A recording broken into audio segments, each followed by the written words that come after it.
A paz do Senhor Jesus, amados e queridos irmãos, é com prazer que estamos mais uma vez com o nosso estudo teológico. Estamos fazendo livros histórico.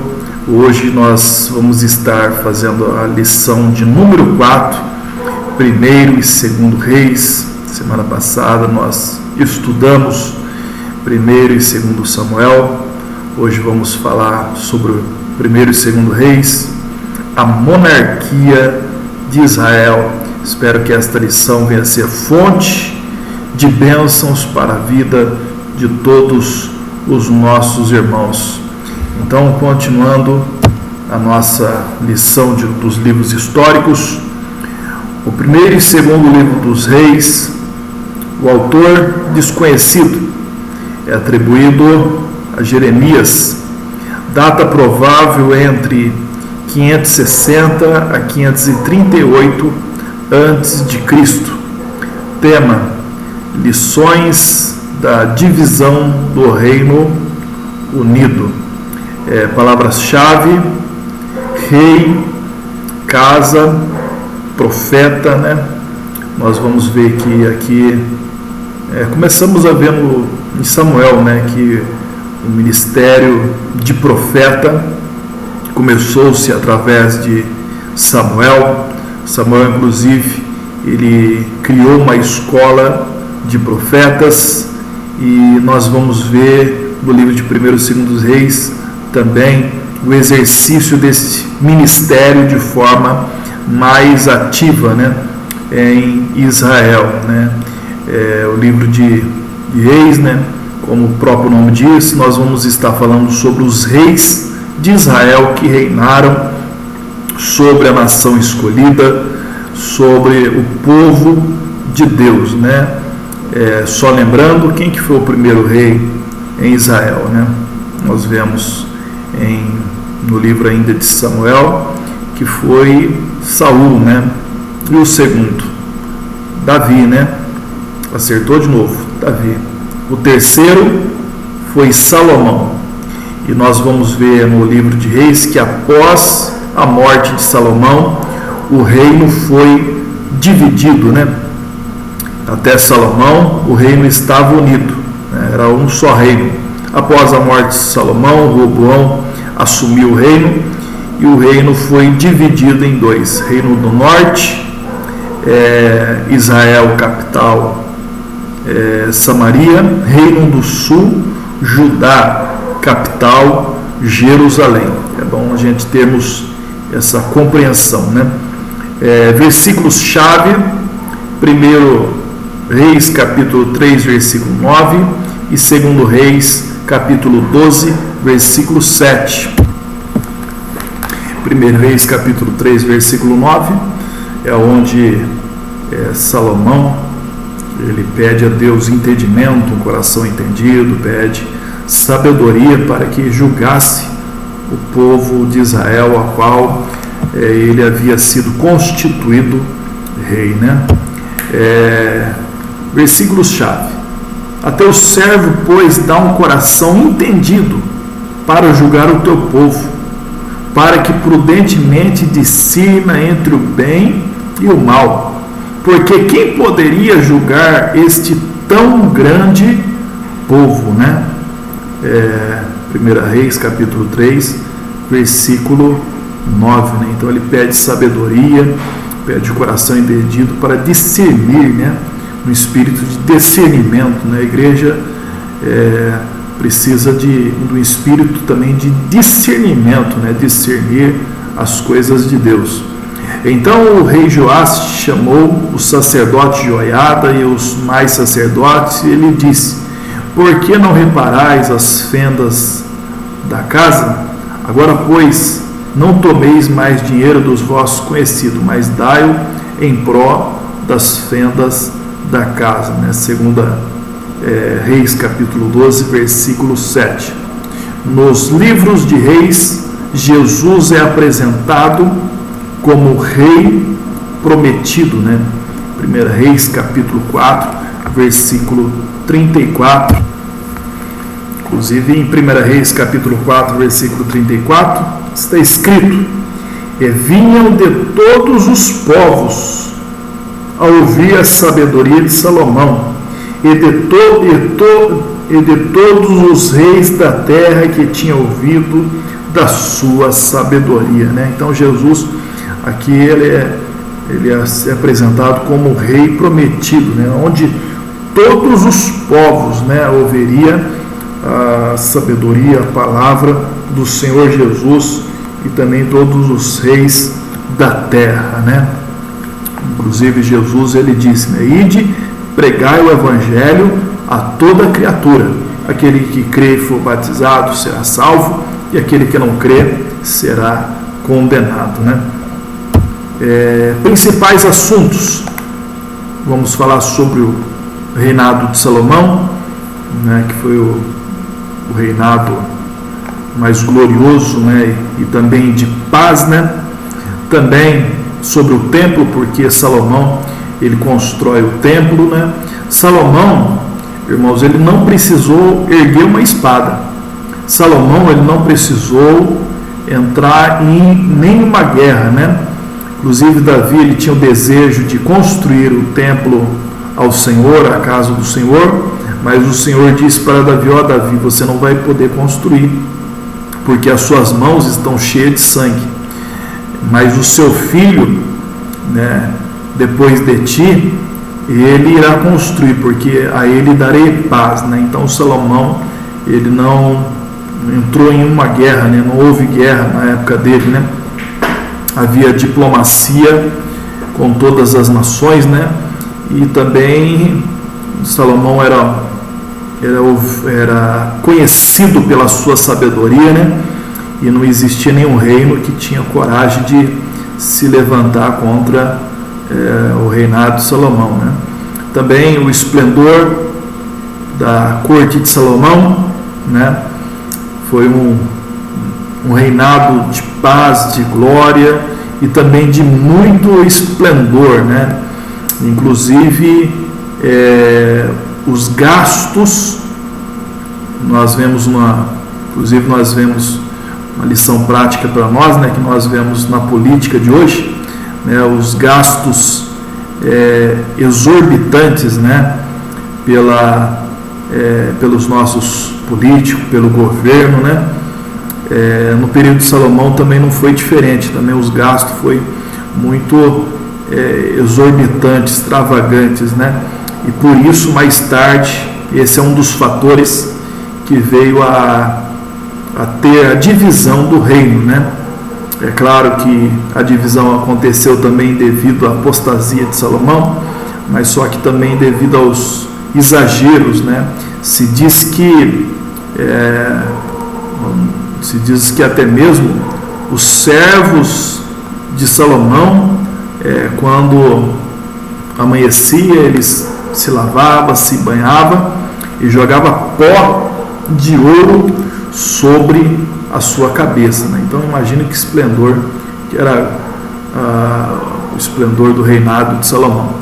Era a idade áurea da história dos hebreus, a apostasia das 10 tribos e também o profeta Elias, né, que ele aparece neste livro, né? 1ª e 2ª Reis no Antigo Testamento hebraico era um só livro, foram divididos pelos tradutores da Septuaginta, narraram mais ou menos o seguinte: o reinado de Salomão, depois a divisão do reino e a história paralela dos dois reinos, a história subsequente de Judá até o cativeiro. Judá ele foi levado por cativeiro pelos babilônicos. 1º Reis começa com a nação judaica no seu apogeu, e no 2º Reis termina com a nação arruinada, né, destruída. Juntos cobrem um período de aproximadamente 400 anos de história, né? Então o período desse livro é aproximadamente 400 anos de história, né? Por isso que alguns atribuem a Jeremias, né? Então 1º e 2º Salomão primeiro e segundo capítulo, Salomão torna-se rei.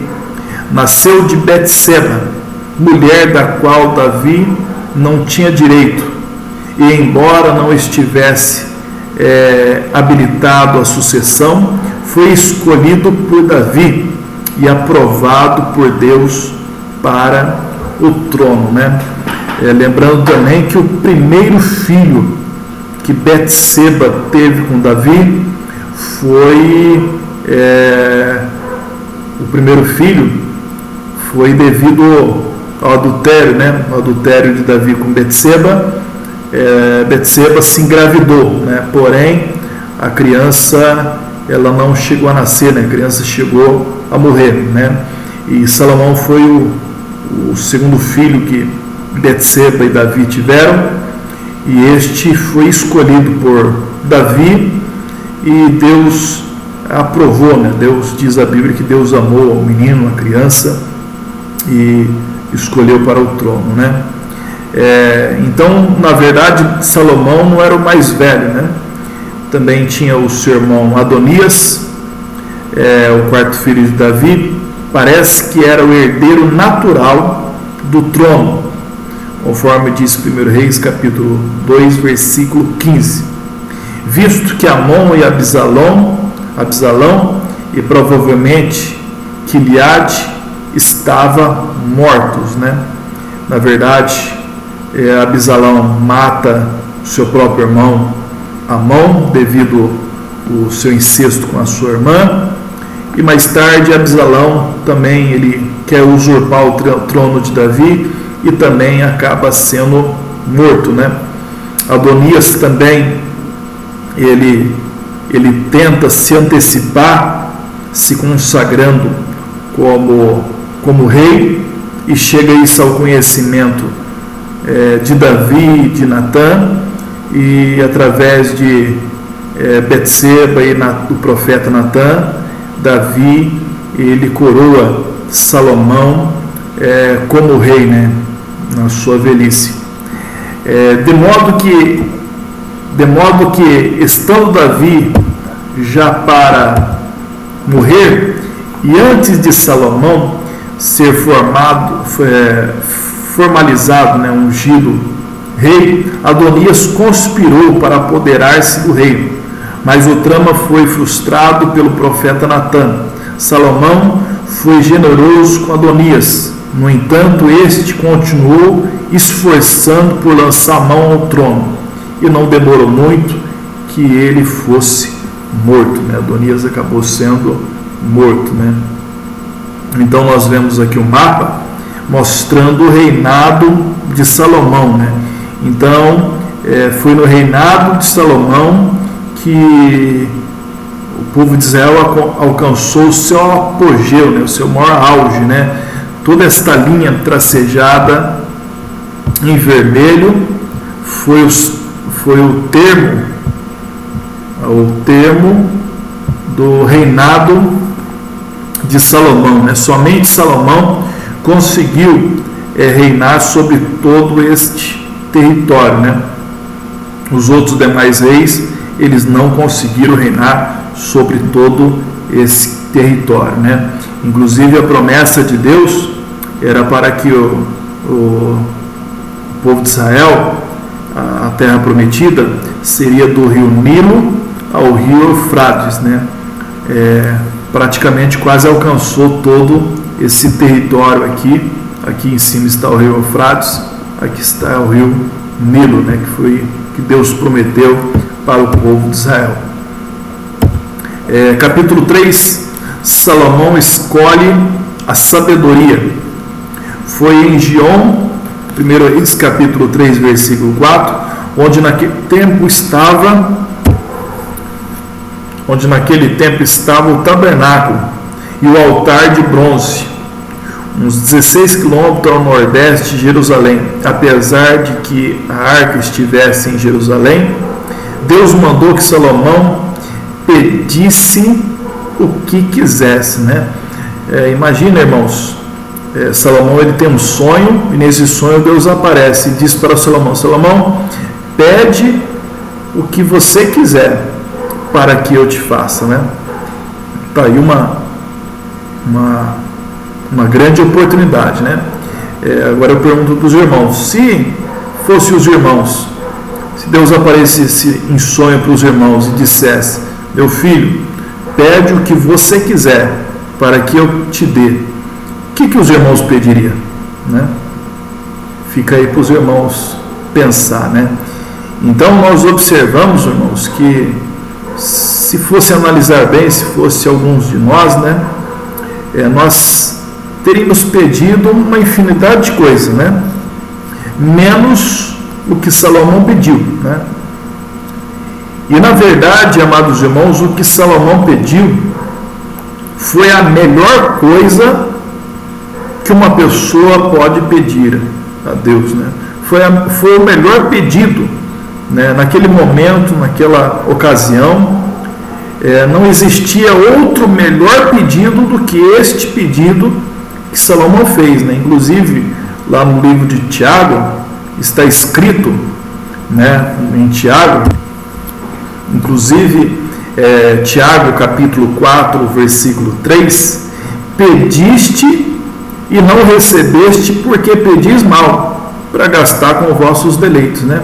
Será que tem algum pedido que a gente temos orado ao Senhor e não temos recebido, né? Será que Deus ele quer que nós esperamos, ou será que nós estamos pedindo mal, né? Porque às vezes a pessoa faz uma oração, um pedido a Deus e pede mal, né? E muitas das vezes a oração não é respondida. Mas Salomão ele faz uma oração, faz um pedido a Deus, e foi o melhor pedido que ele poderia pedir. E o que ele pediu? Sabedoria, entendimento, né? Sabedoria para sair e entrar no meio do povo, né? Inclusive Salomão ele disse que queria sabedoria para sair e entrar, né? Na ordem correta teria que ser sabedoria para entrar e sair, mas Salomão pediu sabedoria para sair e entrar. Por que sair? Primeiramente sair, né? Porque entrar num problema, irmãos, entrar numa situação, né, para resolver alguma coisa, entrar é muito fácil. O difícil é sair, né? Entrar numa situação complicada é fácil. O difícil é sair daquela situação, né? Precisa de muita sabedoria de Deus mesmo, né? Então, Salomão ele pede sabedoria, e Deus se agrada daquele pedido de Salomão, se agrada de tal maneira que o Senhor diz para Salomão, né? Por que pediste sabedoria? Sabedoria lhe são te dada, né? E também riqueza e honra, né? Então, pelo fato de Salomão saber pedir e pediu sabedoria, Deus deu riqueza e honra para Salomão, né? Se Salomão tivesse pedido riqueza, pode ser que ele não teria sabedoria e nem honra, né? Mas nós vemos aí que a sabedoria é importante, né? Graças a Deus que os irmãos que estão fazendo esse estudo, esta aula teológica, né? Os irmãos estão fazendo a melhor coisa, né? Que é buscando sabedoria de Deus, da palavra de Deus, né? E com a sabedoria de Deus, da palavra de Deus, com a graça de Deus em nossa vida, o resto nós conseguimos, né? Diz a palavra de Deus: buscar o reino do céu, a sua justiça, e todas as demais coisas lhe serão acrescentadas, né? Salomão pediu sabedoria para governar o povo. Isso agradou a Deus, que o recompensou ricamente. Olha o que diz lá, 1 Reis capítulo 3, versículo 10, a partir do versículo 10. Então esta palavra pareceu boa aos olhos do Senhor, que Salomão pediste esta coisa.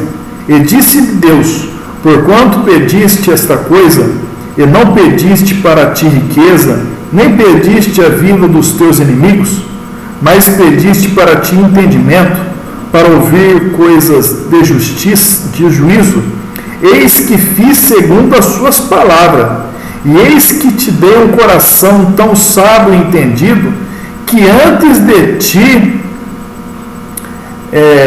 teu igual não houve, e depois de ti teu igual não haverá. E também até o que não pediste te dei, assim riqueza como glória, que não haja teu tal entre os reis por todo os seus dias, né? Glória a Deus por isso, né? Pediu sabedoria, até o que Salomão não tinha pedido, Deus deu a ele, né? Capítulo 4, o poder, a riqueza e a sabedoria de Salomão. Herdada de seu pai Davi, o reino mais poderoso então existente, foi uma era de paz e prosperidade. Salomão manteve vastos empreendimentos e negócios e criou fama por suas realizações literárias. Escreveu 3.000 provérbios e 1.005 cânticos, né? Nós vimos isso quando nós estudamos a nossa aula dos livros poéticos, né? E as obras científicas de botânia e zoologia, né? Ele escreveu, falou sobre os animais, né? Sobre botânica, sobre as árvores do campo, né? Escreveu 3 dos livros da Bíblia: Provérbios, Eclesiastes e também Cantares de Salomão, né? Que nós já estudamos. Capítulos 5, 6, 7, 8, Salomão edifica o templo. Capítulo 9 e 10, o esplendor do reinado de Salomão. Ambos os capítulos são um desenvolvimento do capítulo 4. Salomão devotou-se ao comércio e às gigantescas obras públicas. Entrou num acordo com o rei de Tiro para usar seus navios no Mediterrâneo, né? Inclusive para buscar madeira de cedro, madeira de acácia. Fez um acordo com o Tiro para que trouxesse madeira para construir o templo, o qual estava no seu coração, né? Seu pai Davi deixou todo o ouro, toda a riqueza para que construísse o templo. Tinha uma frota em Ezion, Geber, com a qual dominava a rota do comércio do sul, através de Edom, as costas da Arábia, Índia e África. Construiu seu império com transações pacíficas de comércio e não por conquista militar, né?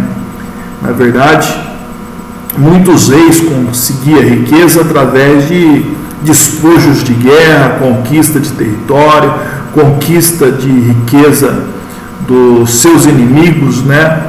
Saqueando os seus inimigos.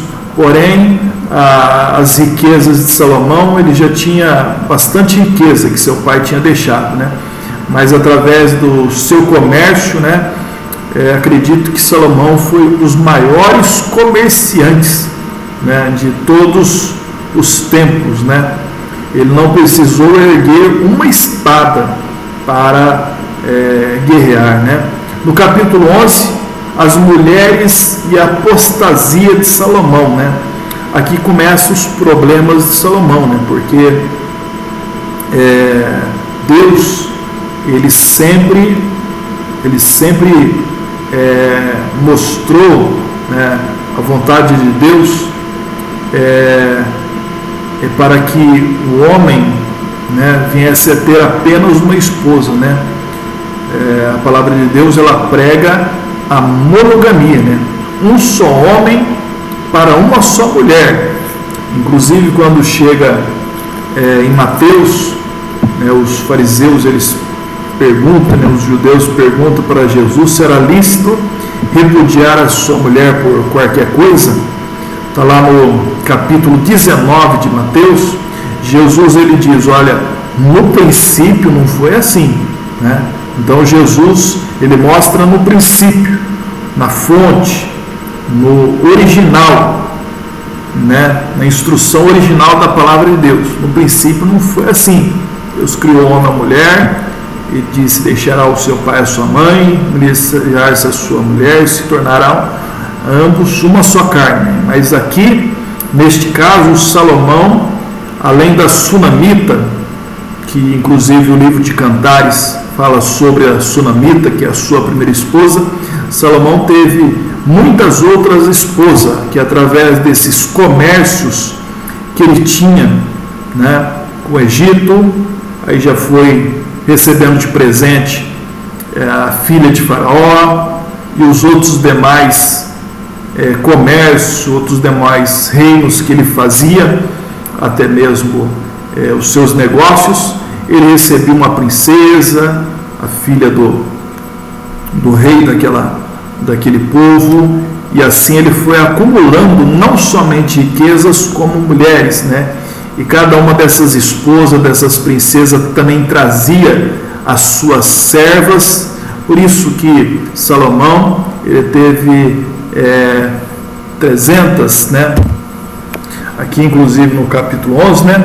O reinado glorioso de Salomão foi anuviado por um grande erro, seu casamento com mulheres idólatras, né? Que esses reis que ele fazia comércio, uma grande parte era tudo pagões, idólatras, adoravam outras divindades, né? E através desses comércios vinham essas esposas, e essas esposas traziam a idolatria para a Terra Santa, né? Para Jerusalém, né? Teve 700 esposas, né? Princesas, e 300 concubinas, né? Os irmãos podem estar observando lá em 1 Reis capítulo 11, versículo 3, que está escrito lá, né? E tinha 700 mulheres princesas e 300 concubinas, e suas mulheres lhes perverteram o coração, né? Essas mulheres fizeram com que Salomão pervertesse o seu coração, que em si era enorme crime, tanto contra a si mesmo, contra elas, né? Então a poligamia era um crime de Salomão contra ele mesmo e também contra essas mulheres, né? Imagina, né? 700 princesas e 300 concubinas, dá um total de 1000 mulheres, né? Como é que um homem, é difícil dar atenção, né? Difícil até mesmo, né? Até mesmo ter uma mulher só, imagina 1000, né? Como é que ele vai dar atenção para 1000 mulheres, né? Como 1000 mulheres vai dar atenção, vai ter a atenção de um só homem, né? Imagina a quantidade de filhos, né? E como você vai até mesmo, né, ter o afeto e o carinho desses filhos, né? Então, na verdade, é um grande crime contra ele, contra essas mulheres, contra a família dessas mulheres, contra a família dele, contra a nação de Israel, né? Porque a nação de Israel era um povo representante de Deus, e Salomão, sendo rei de Israel, né? Sendo a autoridade máxima da nação, estava na poligamia. Então era um grande erro, um grande crime contra Deus, contra a palavra de Deus, né? Porque a lei já proibia esse tipo de atitude, né? Era um crime contra os filhos, né? Então assim e assim por diante, né? Então o homem mais sábio de fama multissecular, neste particular, pelo menos ao nosso ver, não passou de um insensato vulgar. Muitas das tais mulheres eram idólatras, filha de príncipes pagões, desposadas por motivos políticos, né? Apenas interesses, né? Ele que edificara o templo de Deus, construiu ao lado para elas altares pagões, né? Teve que construir altares pagãos, muitas das vezes, quem sabe até contra a sua vontade, mas como ele tinha casado com essas mulheres, ele foi persuadido, né, a construir templos pagãos, né? Então a idolatria começou a ser instalada em Israel a partir de Salomão. Aqui, essa reconstrução de um navio felício baseia-se em relevos do século 8 a.C. Os navios de armada de Salomão era de construção semelhante, era mais ou menos semelhante os navios, as embarcações que Salomão também chegou a utilizar, né? Assim, a idolatria que Davi, com tanto zelo, suprimia, foi instalada no palácio. Deu isto lugar ao fim da gloriosa era inaugurada por Davi e encaminhou a nação para a ruína, né, a partir de Salomão, na apostasia de Salomão. A apostasia embriagada da velhice de Salomão é uma das cenas da Bíblia que mais causou dó. Talvez que, narrando o fato, Deus tivesse o intuito de mostrar um exemplo do ponto a que a luxúria e a busca contínua de prazeres pode levar até mesmo os melhores homens e os mais sábios até mesmo, né? Capítulo 12, a divisão do reino. O Reino Unido durou 120 anos, com o primeiro rei Saul, 40 anos, Davi, 40 anos de reinado, e Salomão com 40 anos, 120 anos. Depois da morte de Salomão, dividiu-se o reino.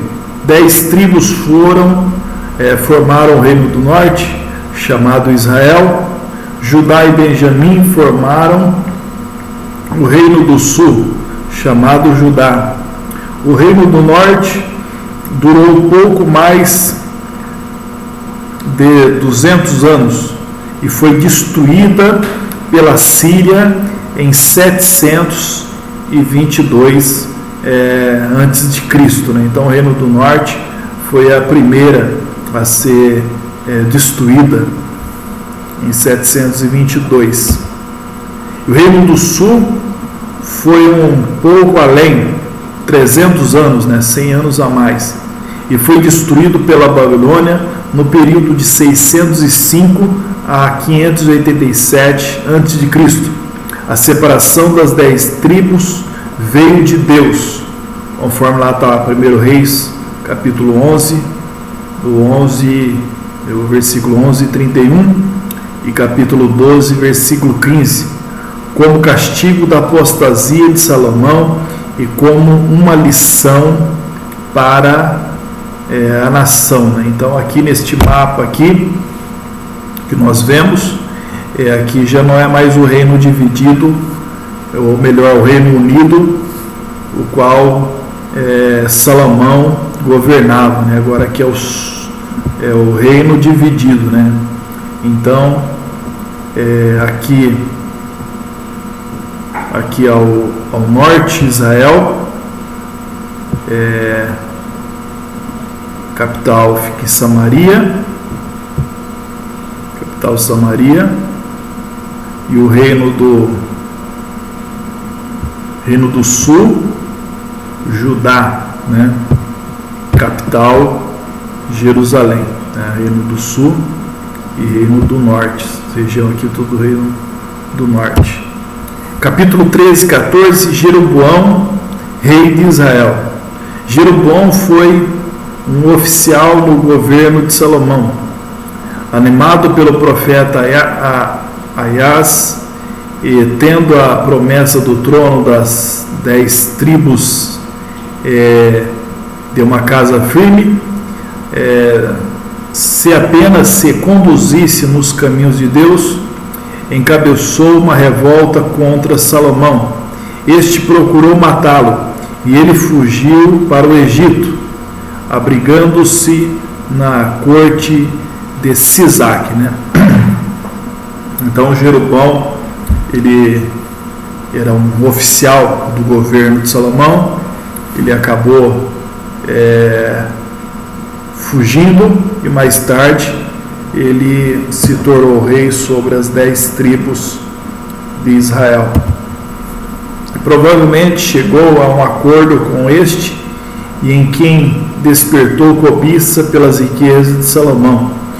Morto Salomão, ele voltou a estabelecer as 10 tribos como reino independente, mas não atendendo ao aviso de Ahaz, passou logo a instituir o culto ao bezerro de ouro. Deus enviou a Ahaz a dizer-lhe que a sua casa seria derribada e Israel desarraigado da terra e espalhado na região além do Eufrates, como de fato aconteceu. Então, na verdade, Jeroboão, ele se rebelou contra Salomão e mais tarde, depois da morte de Salomão, ele veio reinar sobre 10 tribos de Israel, né, em capital Samaria. E com medo da nação das 10 tribos voltarem a se unir com o reino do sul Judá, ele fez um lugar de culto, um lugar de adoração em Samaria, né? E ali começou a idolatria, né? Porque o lugar de adoração era em Jerusalém, onde estava o templo do Senhor. A impressionante profecia que chamou Josias por seu nome, 300 anos antes de nascer, cumpriu-se em 2 Reis 23, 15 e 18. Então, em 1 Reis capítulo 13, versículo 2, vem um profeta de Judá até Betel, onde era o altar lá de Jeroboão, e o profeta profetiza contra aquele altar, dizendo que nasceria um descendente de Davi que se chamaria Josias, né? Que haveria de queimar, haveria de sacrificar sobre aquele altar os sacerdotes que queimaram incenso naquele lugar, né? Se queimarão os seus ossos, né? E mais tarde, 300 anos depois, em 2 Reis capítulo 23, 15, essa profecia se cumpre, né? Josias, ele manda sacrificar, profanar aquele altar que Jeroboão haveria edificado, né? E feito o povo de Israel pecar. Capítulo 14, 21 ao 31, Reoboão, rei de Judá, reinou 17 anos, tendo uma atuação quase sempre má, né?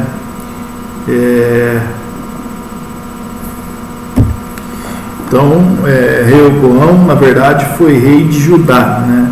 Este era filho de Salomão, né? E reinou após a morte de Salomão. Inclusive, os irmãos podem observar no livro de Reis que sempre, quando passava um reinado ali, né? Um rei governava ali, no final estava escrito, né? E fez esse o que parecia mal aos olhos do Senhor.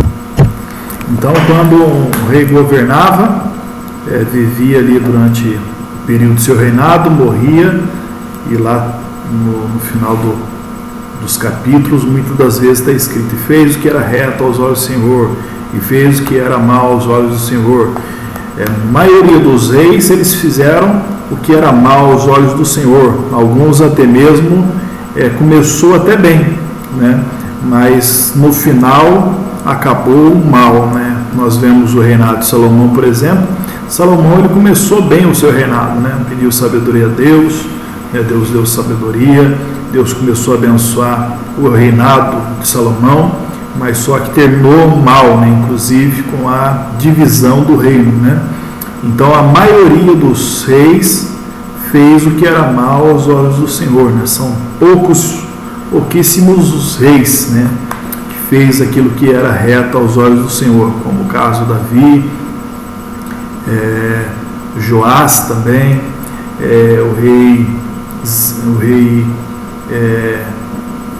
o rei Josafá, né, que reinou sobre o reino do sul, né, que é Judá, capital Jerusalém, o rei Ezequias, né, que juntamente com o profeta Isaías, orara ao Senhor, e o Senhor enviou anjo e destruiu mais de 100 mil valentes do exército da Síria. Também tem o rei Josias, que também fez aquilo que era reto aos olhos do Senhor. São pouquíssimos reis, né? E o reino do norte são poucos, né? Quase nenhum fez aquilo que era reto aos olhos do Senhor. Capítulo 15, Abias, rei de Judá, reinou apenas 3 anos, tendo também uma atuação quase sempre má. Capítulo 15, do 9 a 24, Asa, rei de Judá, reinou 41 anos e foi um bom rei, né? Asa também foi um bom rei. Capítulo 15, do 25 ao 32, Nadab, rei de Israel, filho de Jeroboão, andou nos pecados de seu pai, reinou 2 anos, e foi assassinado por Baasa, que trucidou toda a família de Jeroboão. Baasa, rei de Israel, conquistou o trono pela violência, reinou 24 anos, andou nos pecados de Jeroboão, guerreou Judá, chegou a contratar a Síria para atacá-lo. Capítulo 16, Elá, rei de Israel, filho de Baasa, reinou 2 anos, foi um devasso, estando bêbado, foi assassinado por Zinri, que trucidou toda a sua casa. Zinri, rei de Israel, reinou apenas 7 dias, oficial do exército, cuja única realização foi extermínio da dinastia de Baasa, e morreu queimado. Onri, rei de Israel, reinou 12 anos, fez pior do que todos quantos foram antes dele. Ganhou tal preeminência que por muito tempo depois de morto, Israel era conhecido como a terra de Onri. Fez de Samaria sua capital. Tirza até então fora a capital do reino do norte. Então esse Onri foi o pior rei de Israel, né? Podemos ver aqui. Acabe, rei de Israel. Acabe também um rei bastante conhecido, né? Que foi o período que profetizou o profeta Elias, né? Então ele reinou 22 anos, o mais perverso de todos os reis de Israel. Casou-se com Jezabel, princesa Sidônia, mulher impiedosa, escrupulosa, vingativa, decidida, diabólica, o demônio em carne, devotado do culto a Baal, construiu-lhe um templo em Samaria, manteve 850 profetas desses deuses de Astarote, né, de Baal e Astarote, né, inclusive lá no Monte Carmelo, onde o profeta Elias faz o desafio, né, para que o Deus que respondesse em fogo, esse era o verdadeiro Deus, né. Naquele desafio havia 450 profetas de Baal e 400 de Azera, né? É o Deus masculino, Baal, e Azera, a divindade feminina, né? Que acreditava-se que Baal ele controlava o tempo, mandava chuva, e também a Astarote, a feminina, era aquela que fazia a terra fertilizar, né, a terra produzir. E nós vemos que quando Elias se apresenta a Acabe e diz que não haveria chuva segundo a sua palavra, na verdade ali tinha uma razão para isso, né? Era porque a divindade dos sidônios, os profetas de Baal, acreditava que Baal que mandava chuva, né? Então Elias estava querendo dizer, então se Baal é que manda chuva, né, eu digo que não vai haver chuva segundo a minha palavra, né? Então ali Deus estava desafiando as divindades ali dos sidônios, né? Astarote e também Baal, né? Para mostrar que só Ele é Deus, só Deus é o Senhor, né? Que tem todo o poder em suas mãos, tanto no céu como na terra, né? É criador de todas as coisas, né? E o sustentador de todas as coisas. Astorete, e matou os profetas que Jeová, então eles tinham 850 profetas, eles também, ela matou os profetas de Jeová e aboliu o seu culto, né? Jezabel, ela proibiu o culto ao Senhor e matou os profetas, né? Inclusive Elias, ele chega a dizer ao Senhor, Senhor, mataram todos os profetas, só sobrou eu, né? Mas só que o Senhor, ele diz para Elias, né? Elias, eu conservei ainda 7.000 que não se dobraram a Baal, né? Então Deus, ele sempre conserva os seus, né? Sempre conserva aqueles que o temem, né? Seu nome se tornou símbolo de idolatria e prostituição, né? Quando fala Jezabel, lembra-se de idolatria e prostituição. Inclusive lá no livro de Apocalipse, capítulo de número 2, versículo 20, Jesus ali ele fala a uma das 7 igrejas da Ásia, no caso a igreja de Tiatira. O Senhor diz, mas tenho contra ti que toleras Jezabel, mulher que se diz profetiza.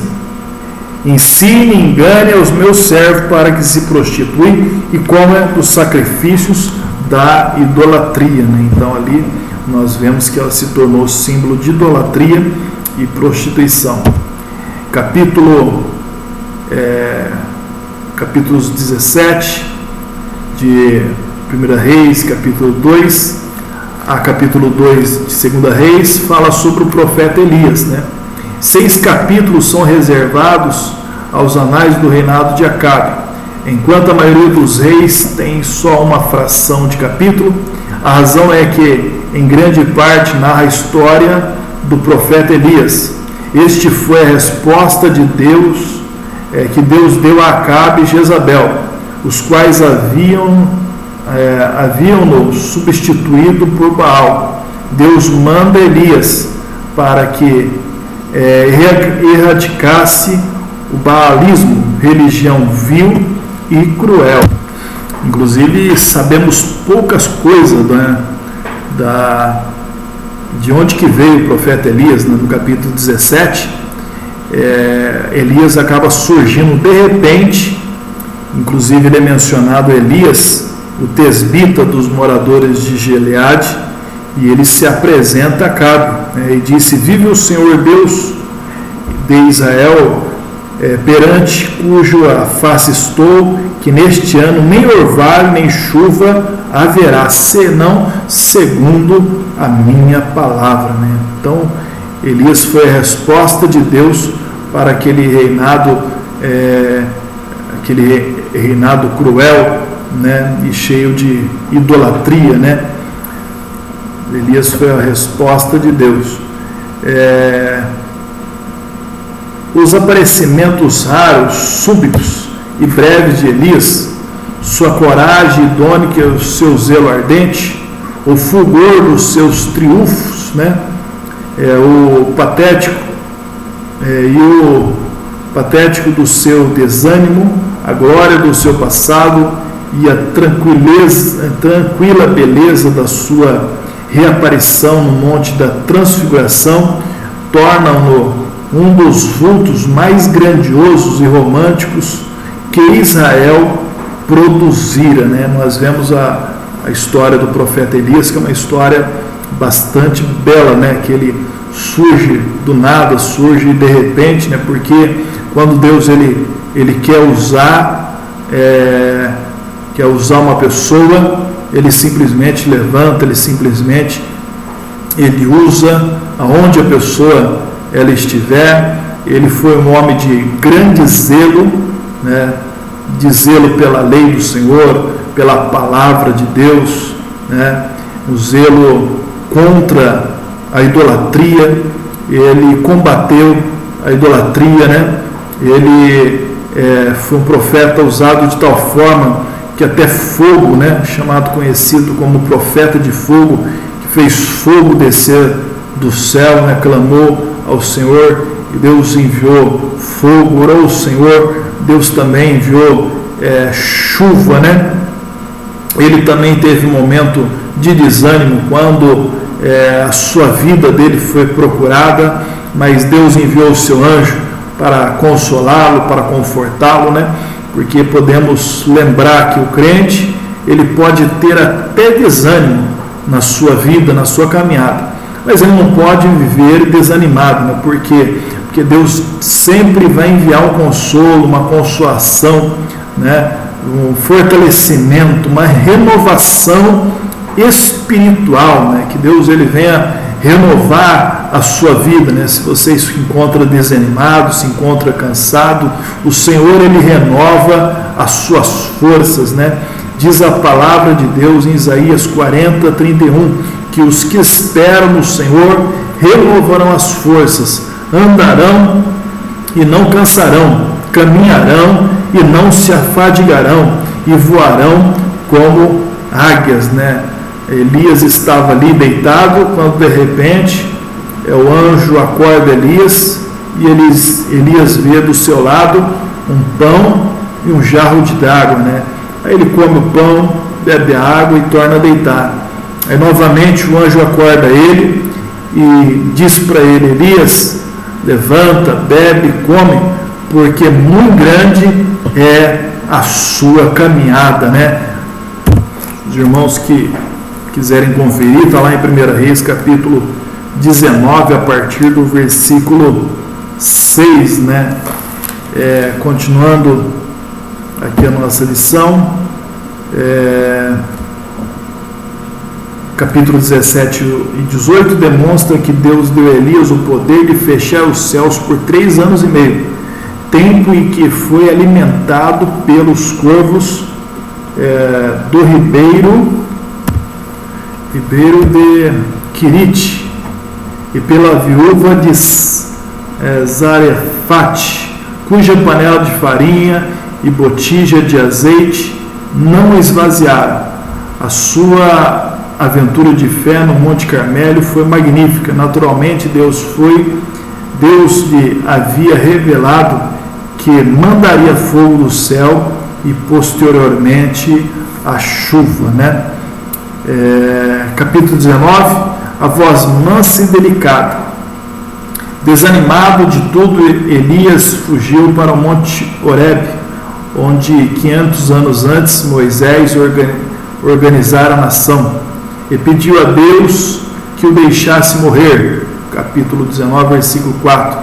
Deus ensinou-lhe esplêndida lição. O Senhor não estava no vento, nem no terremoto e nem no fogo, mas na voz mansa e delicada. O ministério de Elias fora de milagres, fogo e de espada. Fechar os céus, sendo sustentado pelos corvos, por uma panela de farinha, de uma botija de azeite que não se esvaziava. Ressuscitara o morto, chamara fogo do céu, matara os profetas de Baal, a espada, e trouxe chuva sobre a terra. mas Deus lhe mostrou que a sua principal obra no mundo não se executaria com esses métodos, e sim com uma voz mansa e delicada, né? que é a voz de Cristo, né? Que é a voz do Senhor Jesus, que é a voz do Evangelho, né? Fazer fogo descer do céu, fazer não chover até mesmo, né? Milagres, isso daí tudo chama atenção realmente, né? Prende atenção, chama atenção, né? Mas na verdade não muda a vida, não transforma a vida. O que muda a vida é a voz de Cristo, a voz da palavra de Cristo, do Evangelho de Cristo, né? Capítulo 20, versículo 21 e 22, a morte de Acabe. Reinou 22 anos, foi o pior rei de Israel. Terminou seu reinado com um crime brutal contra Nabote, né? Porque Nabote ele tinha uma vinha, Acabe cobiçou a sua vinha, Nabote não vendeu e não deu, não trocou por nada, porque era uma herança dos seus pais, né? Havia um valor sentimental, né? Existem coisas que não tem preço, né? Que não é por dinheiro, que não tem estimativa, não tem preço. Tem coisa que não se paga, né? E esta coisa que não se paga, que não tem preço, na verdade para nós é a salvação em Cristo, né? A salvação ela não tem preço, né? Não existe dinheiro que possa pagar, né? E no entanto Acabe quis comprar de toda forma e não conseguindo, Jezabel ficou sabendo e mandou matar Nabote, né?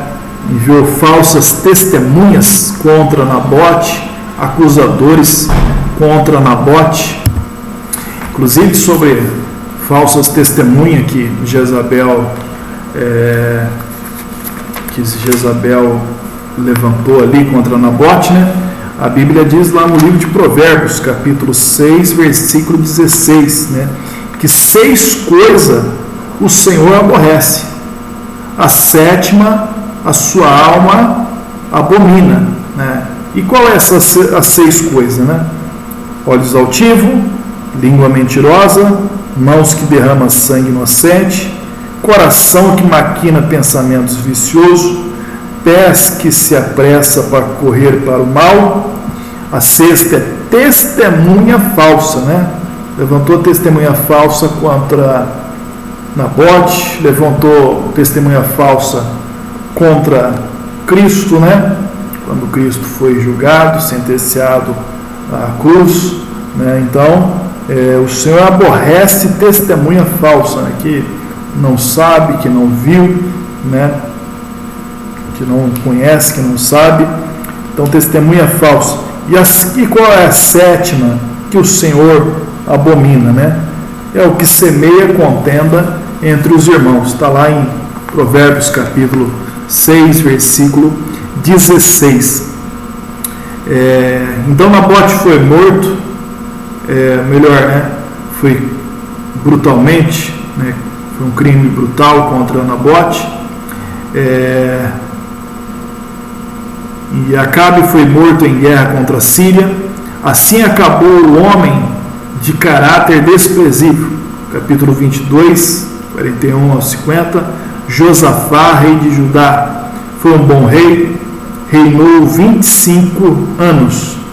Capítulo 22, Josafá, rei de Judá, foi um bom rei, né? Segunda Reis, né? Agora nós vamos entrar no segundo livro de Reis, né? Começa já com o reino já dividido, a transladação de Elias, né? Ou seja, Elias foi arrebatado no meio do redemoinho, né? Tem pessoas que falam que ele foi arrebatado num carro de fogo, né? Mas na verdade foi no redemoinho. Eliseu, sucessor de Elias, últimos 130 anos do reino do norte e os últimos 250 anos do reino do sul, né? Até o cativeiro, né? Então é o cativeiro cativeiro pela Síria, Judá é levado cativo pela Síria, Judá cativeiro pela Babilônia, né? O livro de 2 Reis é a continuação do 1 Reis. Comparamos cerca de 80 anos depois da divisão do reino, leva adiante as narrativas paralelas dos dois reinos por uns 130 anos, até a queda do Reino do Norte, né, que caiu primeiro pela mão da Síria. Depois prossegue com a história do Reino do Sul por outros 120 anos, até o cativeiro babilônico. O Reino do Norte, chamado Israel, caiu em 722 a.C., nas mãos dos assírios, cujo capital era Nínive, né, aonde também Jonas foi pregar em Nínive, né, que dentro de 3 dias Nínive seria submergido, né, porém Nínive se arrependeu ao Senhor, né, se arrependeu e o Senhor não consumiu Nínive, né, mas mais tarde eles voltaram, 100 anos depois, eles voltaram aos seus mesmos pecados e depois destruíram a nação do Reino do Norte, né? O Reino do Sul, chamado Judá, mais tarde caiu nas mãos dos babilônios, cuja capital era Babel. Então, inclusive no livro do profeta Abacuque, Abacuque ele reclama a Deus vendo a injustiça e o afastamento do povo de Deus, do Senhor, e clama por um avivamento. Então Deus ele fala para Abacuque que estava levantando a nação do Reino do Norte, que era a Babilônia, para fazer juízo contra o povo de Israel.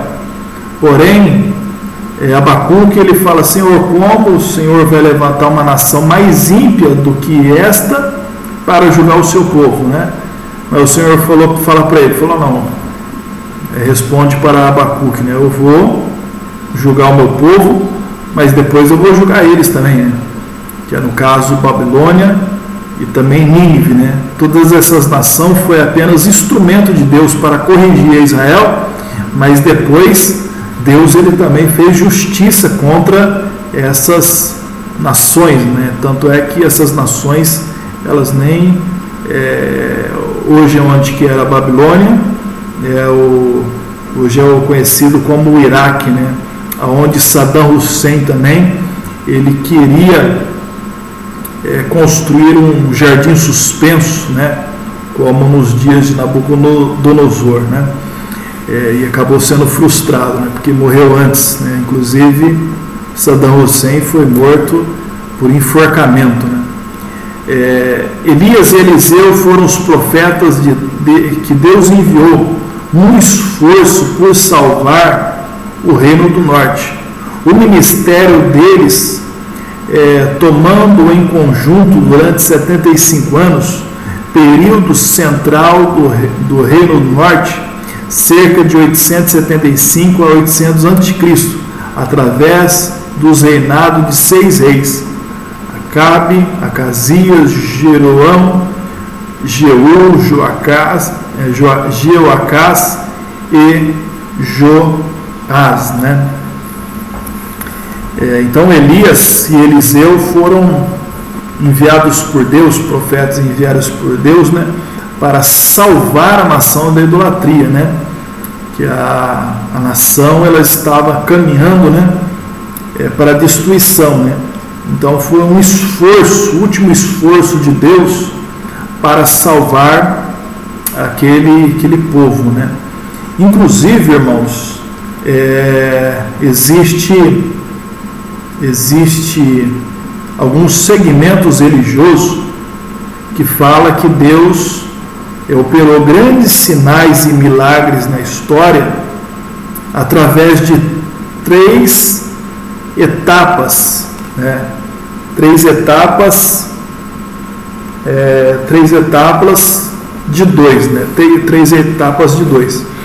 Inclusive, algumas dessas igrejas até mesmo não creem em milagres ou nas operações do Espírito Santo, mas acredita que Deus ele operou, né, em 3 etapas de 2, né? Como é que isso significa, né? Eles falam que, por exemplo, assim, os maiores milagres na nação de Israel, no princípio da nação de Israel, foram através de Moisés e Josué, né? É claro que nos dias de Moisés e também nos dias de Josué, né? Josué, Deus ele secou, né? Ele fez o povo de Israel passar o Jordão a seco, né? Fez o sol parar. Moisés também fez os grandes sinais no Egito, os grandes sinais no deserto, né? Então eles falam em 3 etapas de 2. A primeira etapa, Moisés e Josué. A segunda etapa, Elias e Eliseu, né? Porque nesse período da história de Israel, não houve profetas que operou tantos sinais como Elias e Eliseu, né? E depois a última etapa, que é já no período do Novo Testamento, que é Jesus e os apóstolos, né? Claro que operar milagres que nem Jesus e que nem os apóstolos, né, operaram, né, a gente não vê hoje, né?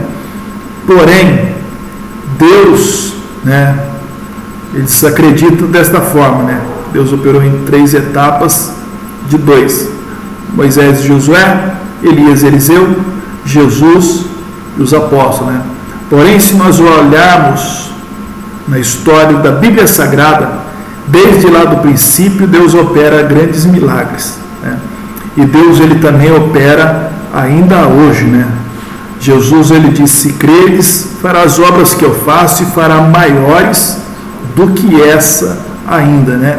É claro que existe um certo sentido nessas operações desses profetas, de Moisés, dos discípulos de Jesus, porém Deus ainda ele continua operando.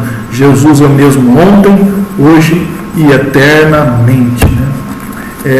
Elias, tipo de João Batista, precursor de Cristo, também tipo da igreja arrebatada, né? Porque nós vemos na Bíblia Sagrada, né, 2 sinais do arrebatamento.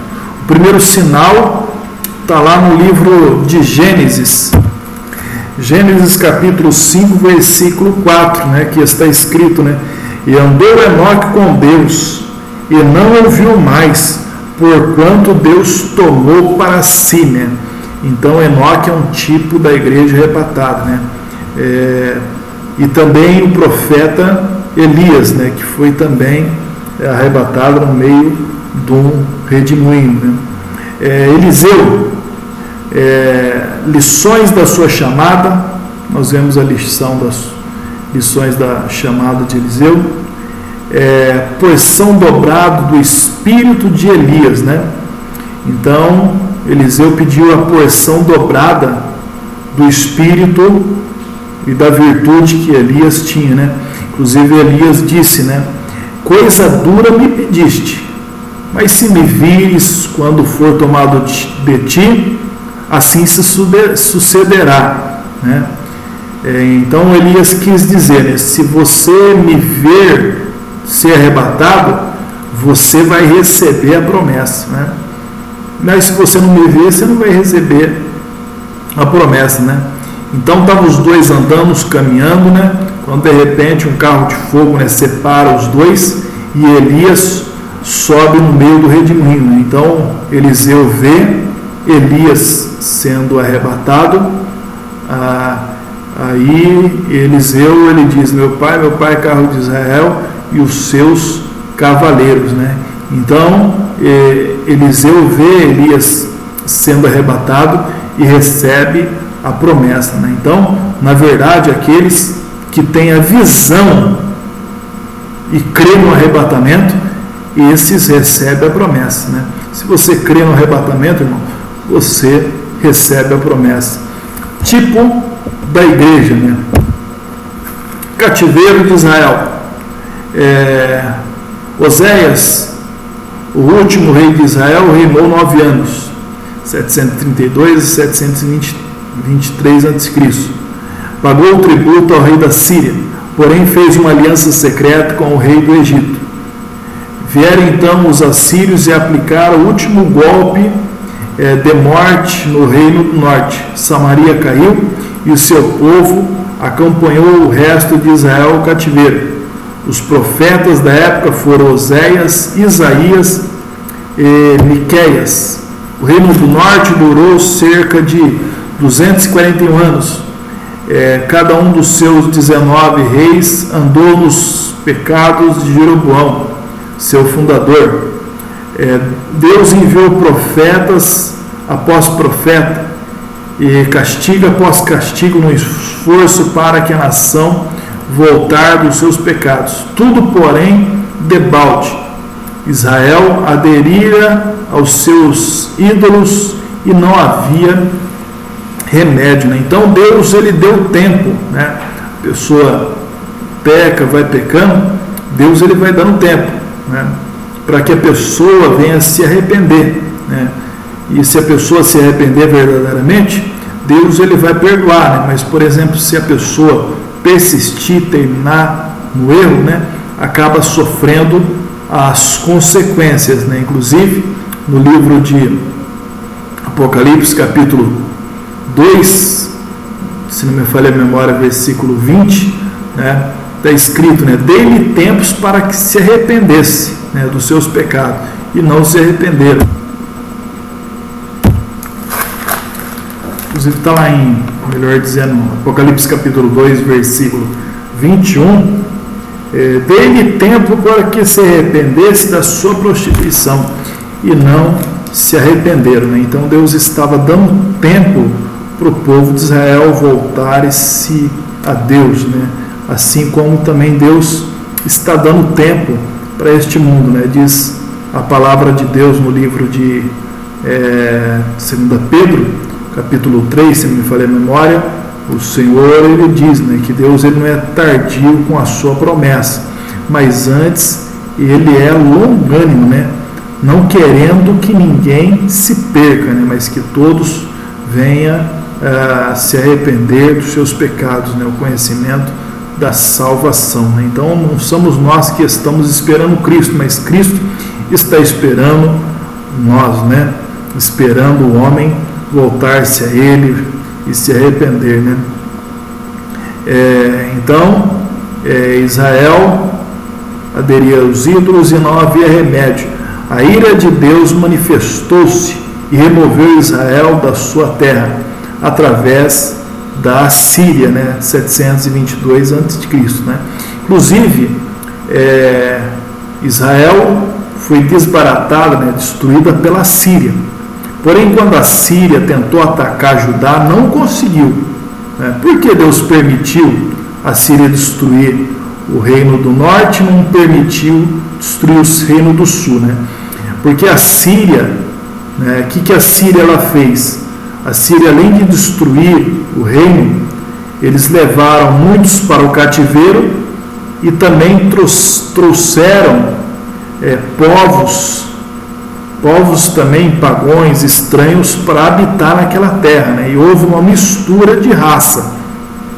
Então ali os assírios, eles misturaram a raça, né?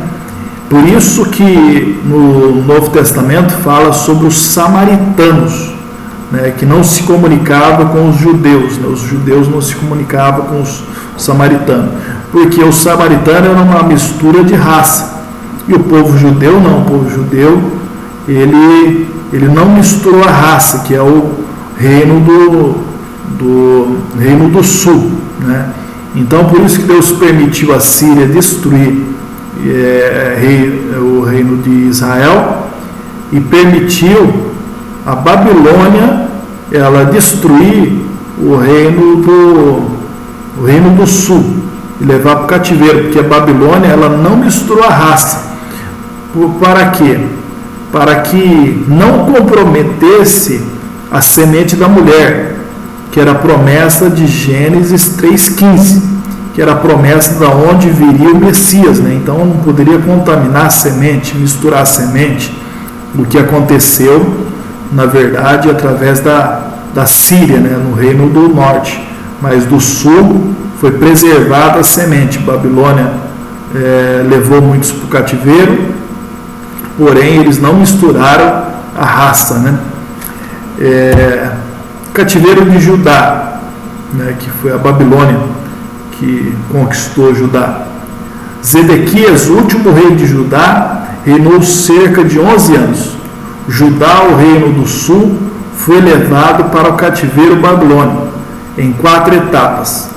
605 a.C., Nabucodonosor subjugou Joaquim, levando os tesouros do templo, a descendência real, inclusive Daniel, né, com seus 3 amigos. Ele foi na primeira leva, né?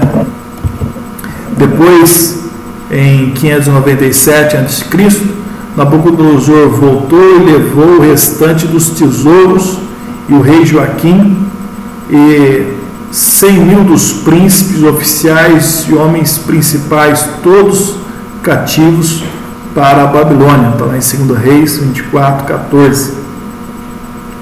E depois, em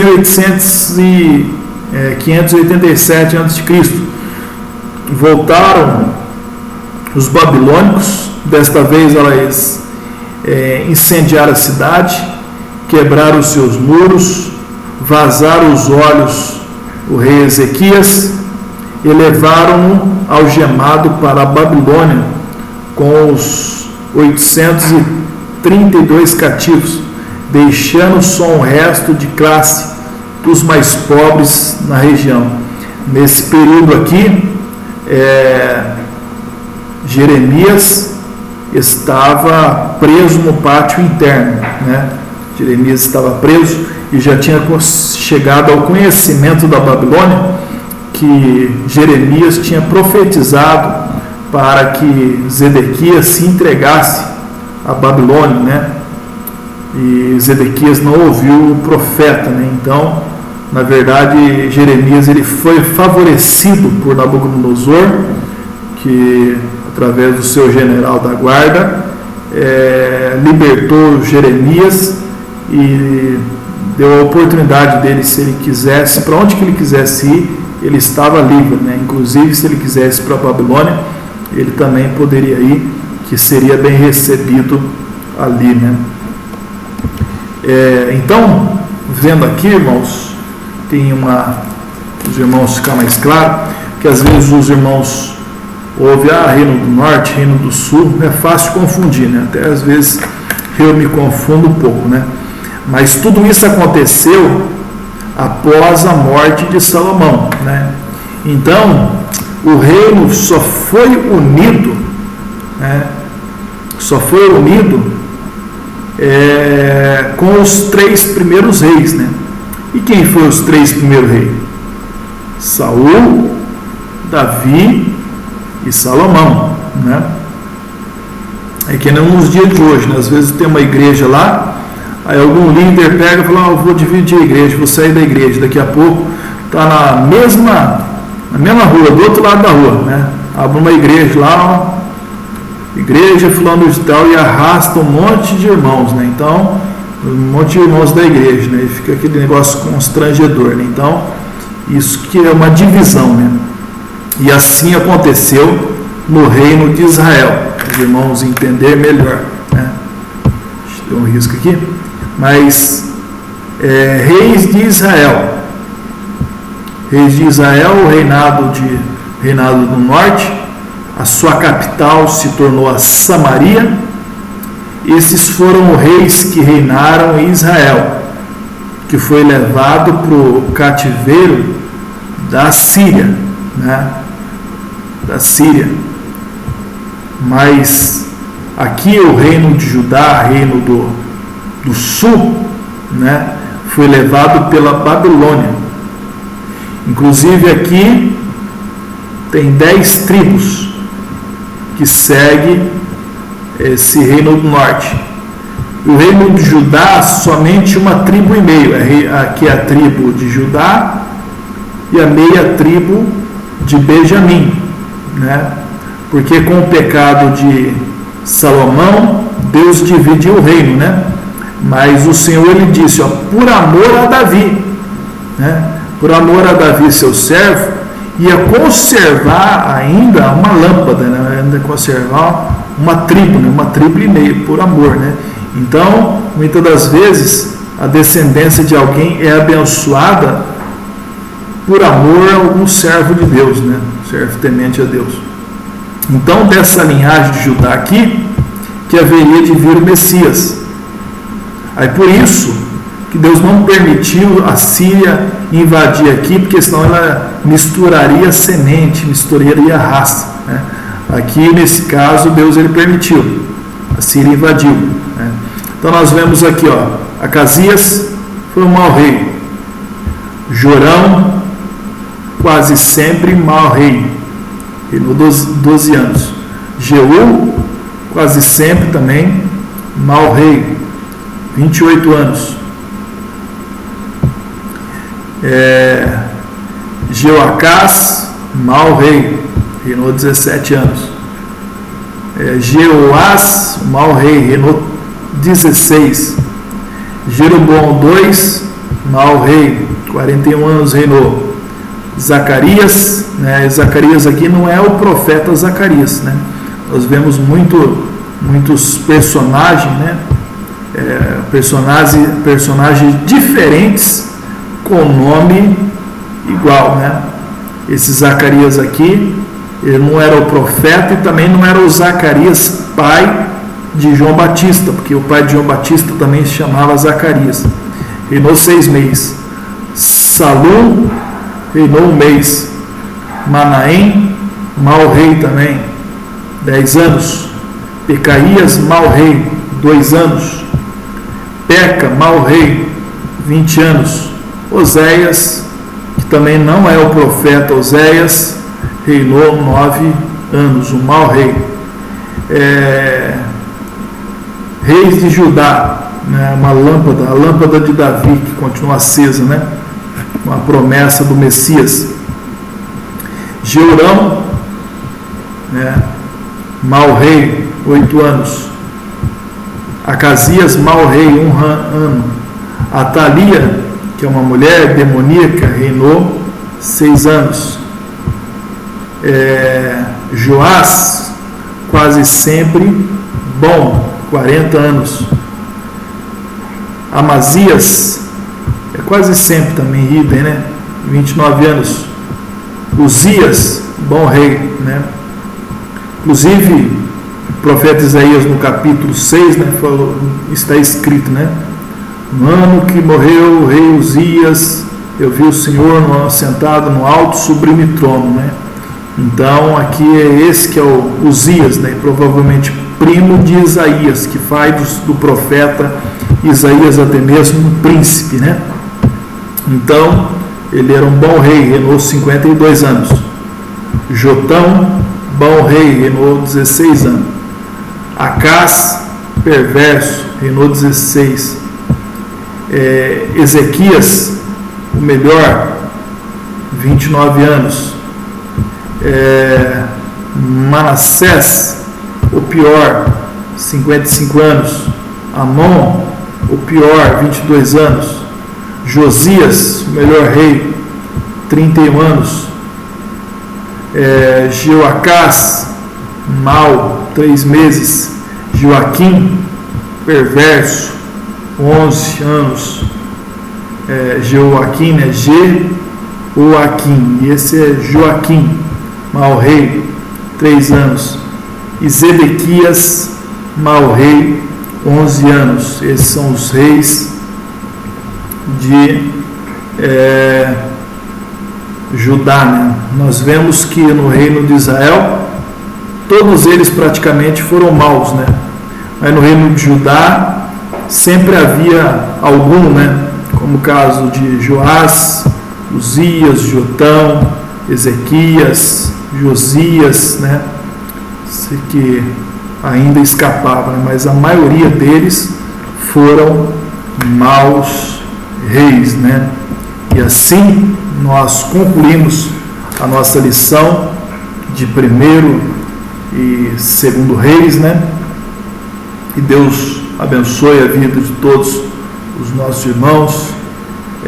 Na próxima lição nós estaremos estudando 1º e 2º Crônicas, né? O que é crônica? É uma narrativa, né? Inclusive nós vamos ver muitas, se os irmãos observarem na Bíblia, às vezes tem história que fala no livro de Reis que se repete em crônicas, né? Porque crônica é uma narrativa, né? Às vezes com detalhes maiores, né? Sobre os acontecimentos dos fatos, né? Inclusive na Bíblia hebraica, né? Crônicas, que é a narrativa, ela vem por último na Bíblia hebraica, é o último livro, né? Da Bíblia hebraica. E assim estaremos estudando na próxima, na 5ª lição dos livros históricos. Assim nós ficamos com esta lição. Vamos citar nossa divisa no 3, 1, 2, 3. Dá instrução ao sábio e ele se fará mais sábio. Ensine o justo e ele crescerá em entendimento. Provérbios 9, 9. Que Deus abençoe ricamente a todos, no nome de Jesus.